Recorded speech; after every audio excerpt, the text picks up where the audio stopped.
এটা তমলুক ব্লকে ছিল। এখানে 314 জন সদস্য হয়েছে, তাতে প্রায় 300-র কাছাকাছি অ্যাটেন্ডেন্স হয়েছে। 2-10 জন আসতে পারেনি, শারীরিক অসুস্থতার কারণ হতে পারে।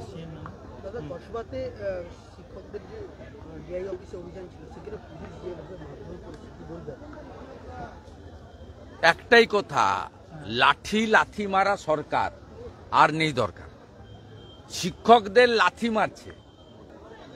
পুলিশ মন্ত্রী আজকে বেরোননি কেন? উনি তো একটাই পোস্ট, বাকি সব ল্যাম্প পোস্ট। কথায় কথায় বেরিয়ে বক্তৃতা করেন আর বলে মনোজ পন্থ আর মনোজ এইভাবে লাঠিপেটা করছেন আপনার পুলিশ। আর জঙ্গিপুরে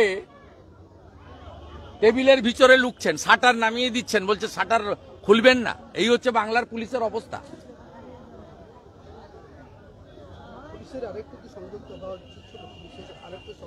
পুলিশ সংযোগ হবে না, পুলিশই রাজ্য চালাচ্ছে। সেই জন্য বিরোধী দলনেতাকে 80 বার হাইকোর্ট থেকে অনুমতি নিয়ে কর্মসূচি করতে হয়েছে।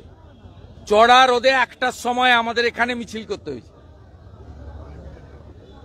হ্যাঁ, বাজার অভিযানে সেখানে বিজেপির বিধায়ক অশোকদিন শঙ্কর ঘোষকে আটক করেছে লালবাজার অভিযানে। ভারতীয় জনতা পার্টি সব সময় এই ধরনের অত্যাচারের বিরোধী।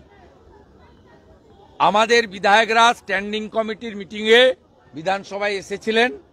তারা খবর পেয়ে, যেহেতু কলকাতা পুলিশ বা মমতা পুলিশ এটা করেছে, লালবাজারে বিক্ষোভ দেখাতে গেছিলেন।